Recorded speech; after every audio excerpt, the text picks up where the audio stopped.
This is The Opinions, a show that brings you a mix of voices from New York Times Opinion. You've heard the news. Here's what to make of it. I'm David Leonhardt, an editorial director in New York Times Opinion. And this is America's Next Story, a series about the ideas that once held our country together and those that might do so again. We the people, in order to form a more perfect union. Ask not what your country can do for you. Ask what you can do for your country. That America is too great for small dreams. Change is what's happening in America. And we will make America great again. God bless you and good night. I love you. I'm closing out this series with my colleague Michelle Goldberg, who's a Times columnist. When we asked Michelle what she thinks should define America's next story, she said immigration. That makes a lot of sense. Immigration is a topic that's come up a lot in this series, both because it is central to America's identity and because it helped put Donald Trump back in the White House in 2024. For that reason, a lot of Democrats have grown skittish about the subject. But Michelle says they're wrong to be. In fact, she says they should run toward immigration as an issue. In this conversation, she and I talk about how making America more affordable for everyone could inspire voters to be more welcoming toward newcomers. And we both reject Donald Trump's cruel immigration policies, while holding out hope that he might spark a backlash that could actually lead to a more humane future for American immigration policy. Michelle, thanks for being here. Hey, thanks for having me. You suggested that we talk about immigration in this conversation, and specifically that it's important that we reclaim the idea that America is a land of immigrants. Mm-hmm. Given that this has been a series about what America's next story should be, and quite clearly the post-Trump story, why do you think that's the place to start? Well, first of all, because I just think it's the best thing about America, quite simply. It's like the thing that we do have historically done better than others. We absorb immigrants. We integrate immigrants. I still am very sentimental about the Emma Lazarus poem on the Statue of Liberty.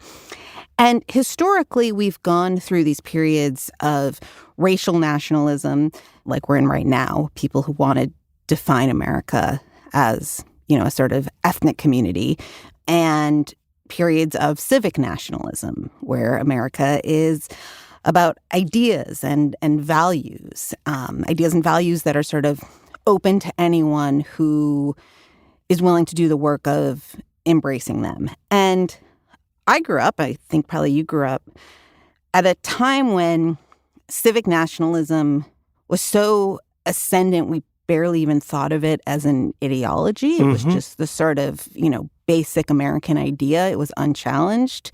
Or if it was challenged only around the margins. And the thing that Donald Trump and the people around Donald Trump, Stephen Miller in particular, have done so effectively is to basically take a sledgehammer to the idea of civic nationalism. And I think that Democrats spent so much time taking it for granted that there was no need really to make an affirmative case for immigration on a moral and ethical basis, but also just as a source of renewing American vitality. But I think rebuilding civic nationalism, rebuilding the idea of immigration as a positive good and, to me, the sort of singular source of American greatness, if America is ever going to be a great country again, which, I think is very much up for debate.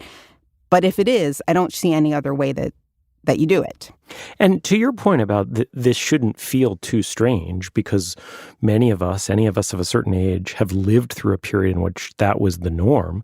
We can just think about the way that Barack Obama, and maybe more to the point, Ronald Reagan, talked about immigration. I ask you to trust that American spirit, the spirit that burned with zeal in the hearts of millions of immigrants from every corner of the earth who came here in search of freedom. It is this wonderful thing that many people who want to work hard, often many people who are quite talented, want to come to this country.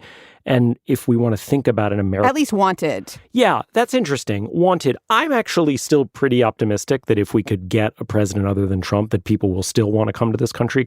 It's not like there's a country that's displaced us as the place where people are going to aspire to go. I don't think. But I agree with you. It's at more risk than I thought it was.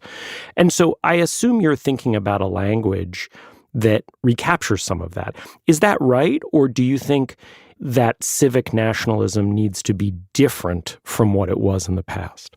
Well, I think in as much as I think it needs to build on that tradition, right? I think you need to reclaim that tradition, but obviously you're speaking to a new set of concerns. So first of all, you're kind of speaking at a time when you can't take that for granted as a baseline American ideal. When Reagan or Obama invoked those ideas, they were invoking a sort of unifying consensus belief. And now there's panic about immigration. And just there's, sort of a general perpetual panic about the contours of who Americans are. I mean, it's hard to, you see it in Europe, you see it in Donald Trump's kind of like monstrous national security strategy, which seeks to project this kind of nativism abroad and undermine tolerance in Europe. But there's this panic about, quote unquote, Islamization, or how Muslim migrants are seen to be changing.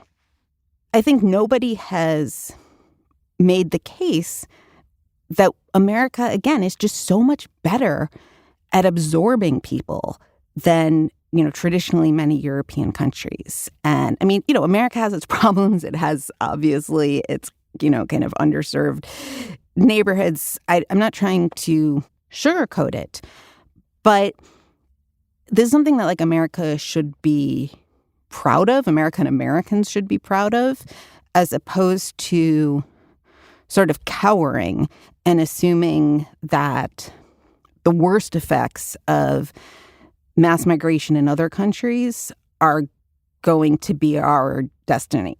I think that's a really important point. I mean, when you look at the research, and the best research that I've read has been done by economists named Leah Bustan and Ron Abramitsky, and they look over more than a century, and they use census records to look at how immigrants do in the U.S. and how they assimilate and climb the economic ladder.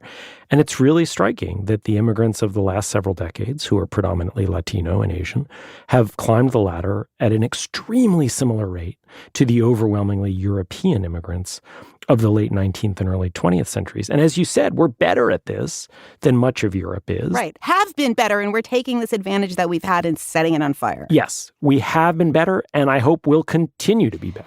And there are two reasons why I think that this is going to be especially important going forward. I mean, one is just that you're going to have the most diverse generation in history becoming adults.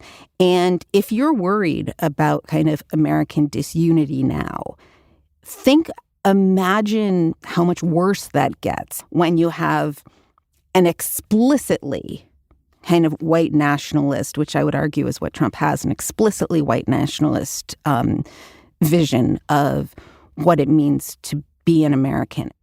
And then another thing that I think the right is rightly concerned about, but all of its solutions are wrong, is there's a lot of, I think, warranted anxiety about falling birth rates everywhere in the rich world. And I think that these conversations can be really icky for leftists and liberals, and so they often don't want to engage them. But it really is true that, we don't want to be on the trajectory that Japan or South Korea is on, where you become like a dramatically aging and dramatically shrinking society. Now, nobody anywhere in the world has figured out how to substantially increase birth rates. So eventually, the country that is able to attract and integrate young immigrants is going to have a huge advantage. And again, we were sort of set up to have that advantage, and now we're foreclosing it. One of my favorite things about your column, Michelle, is how much time you spend reporting and going out in the country and listening to people. And I'm curious, when you think about the reporting you've done and you think about this issue, how can you imagine that politicians and other leaders can take the next step for people and say to someone, whether they're a native-born American or an immigrant, someone who's already here, say to them, here is how your life will be better if we are once again a nation of immigrants? So, first of all, I actually think that most Americans are already sort of there. I mean, there was a huge backlash to the way that Joe Biden handled the border, but public opinion on this is pretty thermostatic, and we're already back to a place where in polls more Americans say that immigration is a net positive than a net negative. It's also just,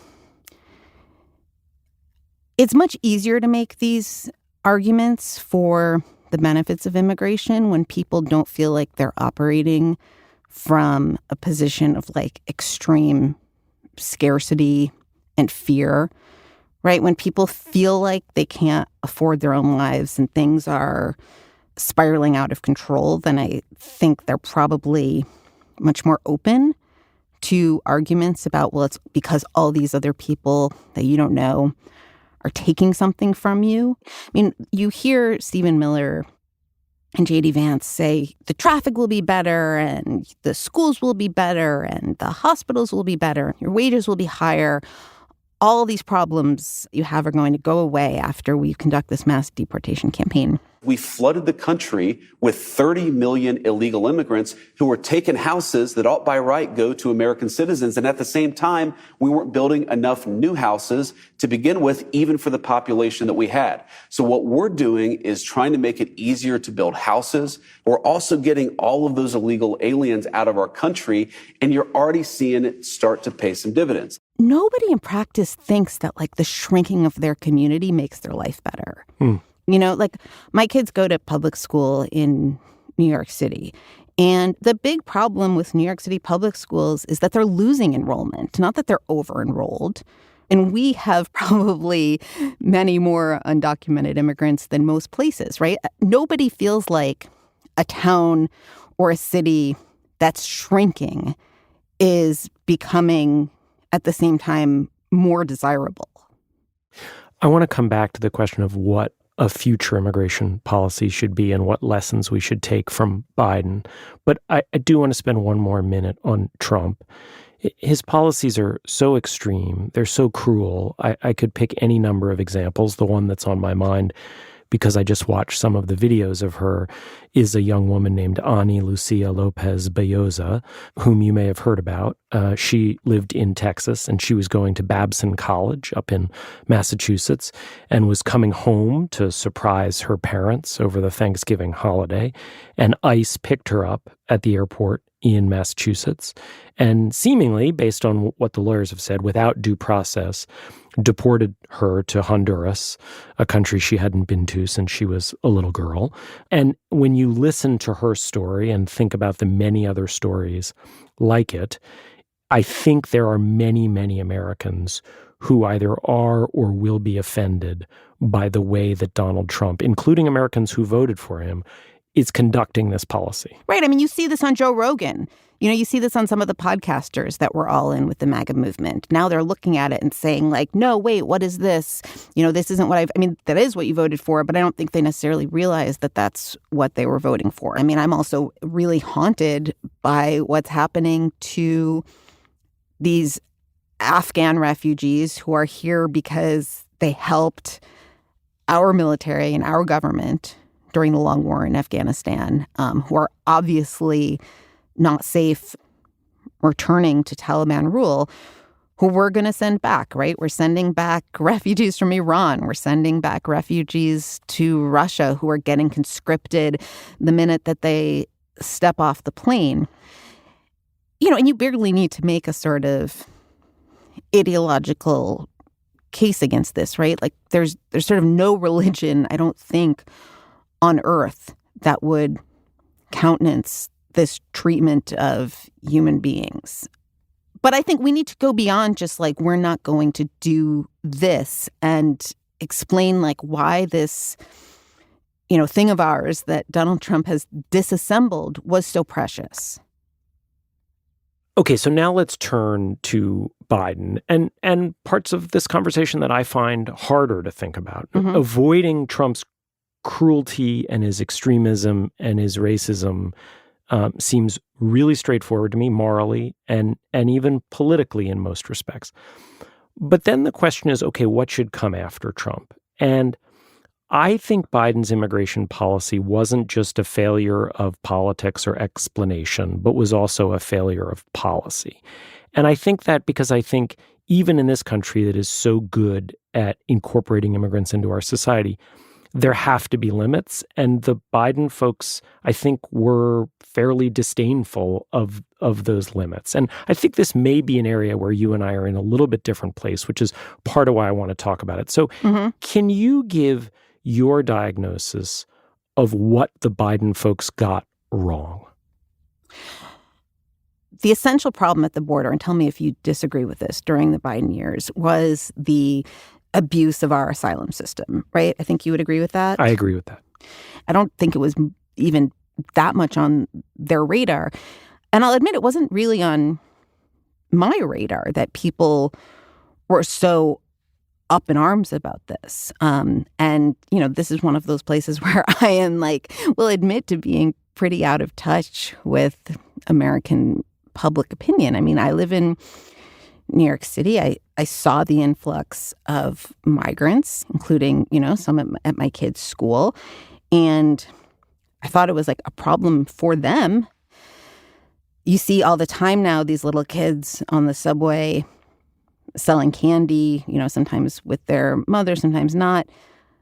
I don't like that because they should be in school, but it's not a problem for me, right? So I never felt this sense of disorder or aggrievement, and part of that is just me being kind of out of touch and missing something that was clearly going on with a lot of people. And I suspect that maybe many people in the Biden administration were the same. They just didn't feel it, and they maybe weren't in touch with the people who did feel it. I've heard this from immigration advocates that another real failure was, Greg Abbott did this thing that was, kind of malevolent, but really politically brilliant, which is to start busing all these migrants from the border all over the country to places that didn't have the infrastructure to absorb them. And, as a result, ended up making some parts of Blue America kind of more skeptical of immigration. Something I've heard from immigration advocates, I've heard them say that they think that if the administration had been willing to kind of surge resources and try to manage that influx and not just put it on state and local governments to sort of handle as best they can, then they could have ameliorated that crisis a lot. Maybe.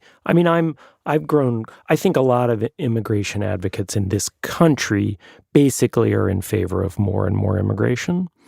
And I understand why they're in favor of that. But I think the fundamental problem was the Biden administration allowed too much immigration. But when you say allowed, what do you mean? What do you think that they should have been doing? I think that they should have been, surging resources to the border. I think that they wanted to do that legislatively. That was a big failure. So short of ending asylum, what do you think they should have been doing to lessen this flow of immigration? I think they made at least three big mistakes. Mm-hmm. When Biden ran, he not only rejected Trump's rhetoric, which I think was appropriate, but he just kept sending the message that, come, we want to welcome you. I would, in fact, make sure that we immediately surge to the border. All those people are seeking asylum. They deserve to be heard. That's who we are. We're a nation that says if you want to flee and you're fleeing oppression, you should come. people in Latin America understandably heard that as, come, we will let you in. And the numbers surged pretty much immediately after he took office. Then they took office and did a whole bunch of executive actions to make it harder to deport people and easier for people to get temporary status here through various policies. And then they spent much of 2021 and 2022 claiming they really couldn't do anything about this, that it wasn't about their policies, it was about COVID or Venezuela. And then suddenly, when they feared for their reelection in 2024, the Biden administration got stricter about who could come and get in and apply, and the numbers really fell. So I completely agree with you. This is a really hard problem. And it's hard because ultimately it involves telling a lot of people who don't qualify for asylum in a political way, but who would benefit from living here, sorry, you can't come because we're not going to admit anywhere near most of the people who'd like to come to our country. But to me, what's important about the lesson from the Biden administration is that the levels themselves were part of the problem. And I think it'll be hard to get back to something if a Democrat tries to rerun the Biden strategy. Well, I don't think any Democrat wants to rerun the Biden strategy. Right. I mean, I think that there's a sort of understanding, whether or not they believe it was kind of substantively catastrophic, I think there's a wide understanding that it was politically catastrophic. Yes. And maybe that's where you and I have the real disagreement about whether it was, a substantive problem or a political problem. But, I mean, I sort of see the reverse. I think that, Democrats now are going to be inclined to kind of fight the last war and show that they too can be really tough on the border. And to some extent, that's necessary. I mean, there's a certain threshold of migration, and this may be something that you can even discover empirically, although I don't know, beyond which that regularly and in almost every country triggers right-wing reaction. Mm-hmm. And so I think that, one goal of American immigration policy should be to stay below that. Yes. But you and I are having a conversation about undocumented immigration, which is, the thorniest issue because it involves enforcement against desperate and suffering people. But we're also seeing a wholesale attack on legal immigration. Yes, we are. We're seeing a wholesale attack on bringing over, the kind of best and brightest scientists and, mathematicians and the kind of people that who are in many ways responsible for America's unparalleled prosperity. And, that's maybe the easier thing for the next Democratic president to solve, because we just should be letting those people back in if they still want to come. And, I don't think we should underestimate how frightening it is. I don't know if you hear this, but when I talk to highly skilled immigrants, close friends, people with green cards, and there is a constant sense of, even if I got thrown into ICE detention, maybe I would get out. But, 3 weeks in really torturous conditions can kind of break a person. And so if you're just kind of going through your life feeling that at any moment you could be plunged into a Kafkaesque nightmare that would leave this permanent imprint on your soul, then maybe an offer from Canada or an offer from Denmark or something starts to look really, really nice. Yeah, I think there's huge fear among people who have any tie to the immigration system, including naturalized citizens. And I think there's huge fear among Latinos, even many who were born in this country. Oh, yeah, absolutely. And there's, and it's justified. Yeah, it is justified. When you think about the future, what kind of immigration policy do you want us to get toward? For the longest time, people talked about a grand bargain in which we would have both money for border security and enforcement of our laws inside the country, and we would also add new pathways for legalization, including for people who were already in this country and had come here illegally, but who'd followed the law since they'd been here. To you, is that still conceptually the right framework, even if the political language probably needs to change so it doesn't sound so repetitive? Yes, I think so. Although again, whether or not it's possible, I have no idea. My guess is that you would need a pretty substantial wave election for that to become possible. But yes, I think that that's, it's one of these things like Israel-Palestine or something, where the outline of where you want to get to isn't the hard part, right? Right. The hard part is all of the sort of intractable interests that need to be balanced in order to get there. The one thing that I think about a little bit differently is that I used to think that if our immigration system was tilted towards skilled immigrants the way that Canada's is, that there would be less backlash. And given the utter rage that you see in some quarters towards Indian immigrants in particular, who are mostly seen as, kind of highly skilled immigrants, I no longer think that's true. And I think that especially as many of these kind of jobs in technology that were once seen as a safe path to the middle class are lost to AI, there's going to be more and more of a reaction to outsiders who are seen as kind of quote unquote taking those jobs. Yes. In a narrow way, I'm sort of optimistic that we could get an overhaul of immigration law within normal politics. Because if the post-Trump Republican Party loses in a significant way, I just mean Democrats having control of Congress and the presidency in 2029, which who knows if that'll happen, but it's certainly within the realm of possibility. I think people will see their cruel immigration policy as a central reason that they lost. And if Democrats can get it together to get rid of the filibuster, it to me is not out of the question that politics could change more quickly than it seems like it sitting here today. Mm-hmm. And we really could have a better set of immigration laws in the 2020s. But maybe I'm naively optimistic about that. No, I don't know. And again, I don't think that anybody thought 10 years ago that the truly monstrous set of policies that we now see would be possible. Exactly. And so, the sort of only hope that you can take from that is that with both the right narrative and the willingness to use political power on its behalf, things that once seemed impossible can become possible. Yes.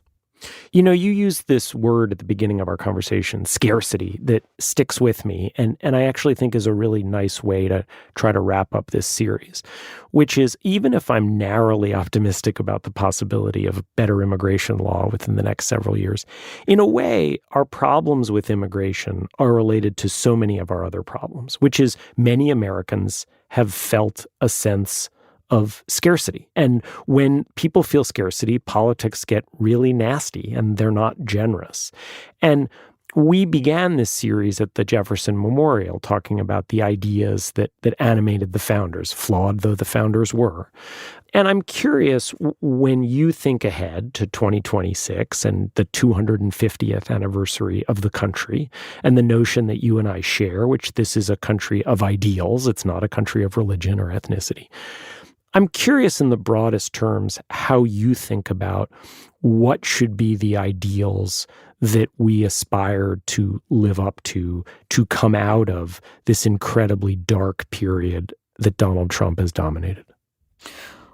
Well, I think that if you're going to come out of it, and that's, to me, very, very much an open question, you would need the same sort of both political struggle and political will that allowed us to emerge from a previous Gilded Age, right? Only the, kind of malefactors of great wealth have, much greater wealth and much less of a sense of social responsibility than they ever had before. What you need to sort of break the back of that and restore some kind of fair system of taxation, some sort of reinvestment in American infrastructure is, again, it's just like the enormity of it, I think, seems quite overwhelming. But I don't know about you, but I just don't see any other way out. I don't either. And look, it's a weird form of optimism to say that the country's overcome worse problems before, because our problems now are really big. They're bigger than I expected us to have if you had asked me 10 or 15 years ago. But it's also true, we've overcome bigger problems, and we've done so often with people who sketched a new vision of what was possible here and changed politics in truly surprising ways. And I just want to say, in terms of that vision, I mean, people are hungry for that. Like, I think we have different views about Zoran Mamdani, but I keep thinking about the victory speech he gave when he said, this is a city of immigrants, and now it's going to be led by an immigrant. And he's someone, I think, who has been able to combine both this kind of, cosmopolitan vision of American, or at least New York identity, which maybe is slightly distinct, with this war against scarcity. And in doing so, you see how that inspired people, right? I mean, you see like how that vision, whether or not you think he can accomplish that vision has the power to mobilize people. It's certainly mobilized people in New York. And yeah, maybe you and I might differ on how well it will travel outside of New York. But I don't think that particular, I don't think you want to run, a self-described democratic socialist in Virginia. But I do think the combination of we are like a welcoming cosmopolitan polyglot society. Maybe not everywhere wants to be that, but I think a lot of people actually do want that, and with a granular focus on how people are able to afford their lives. Like, those two things, I think, do travel. Before I even got to the Times, so this must have been a decade ago when Donald Trump was first entering our lives, I went to this town called Twin Falls, Idaho, and it's this fascinating place. There's a small town in Idaho, kind of pretty far from the nearest airport, that had been a center of refugee resettlement. And so it's like this little town, but it's one of the most cosmopolitan places you've ever been. And people were really proud of that. It became a big source of tension around the time that Donald Trump entered the scene. But for a long time, people had taken pride in how, kind of opening and welcoming their town was. And so I don't think we should be naive. Not every place wants to be kind of a multicultural utopia. But there's also, there's a lot of places where, even if they think that the border is chaotic and they, have sort of mixed feelings about mass immigration conceptually, can appreciate what these kind of new people that they know have brought to the places that they live. One thing that Mamdani makes me think about is when you think about the modern era of American politics, roughly the 21st century, in it we've had Zoran Mamdani elected mayor of New York, coming from absolutely nowhere. We've had Donald Trump elected president twice.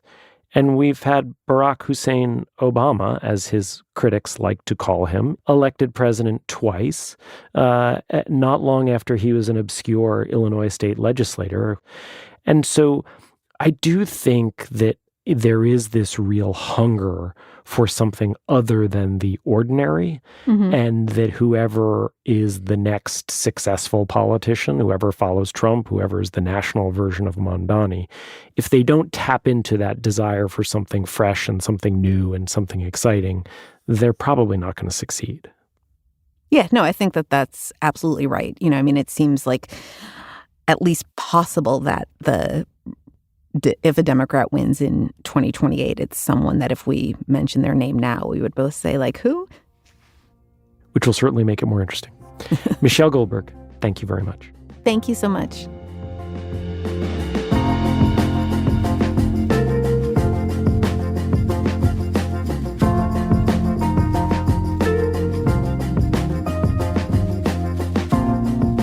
If you like this show, follow it on Spotify, Apple, or wherever you get your podcasts. The Opinions is produced by Derek Arthur, Vishaka Darba, Christina Samuelewski, and Jillian Weinberger. It's edited by Kari Pitkin and Allison Bruzik. Engineering, mixing, and original music by Isaac Jones, Sonia Herrero, Pat McCusker, Carol Saburo, and Afim Shapiro. Additional music by Aman Sahota. The fact-check team is Kate Sinclair, Mary Marge Locker, and Michelle Harris. Audience strategy by Shannon Busta and Christina Samuelewski. The director of Times Opinion Audio is Annie Rose Strasser.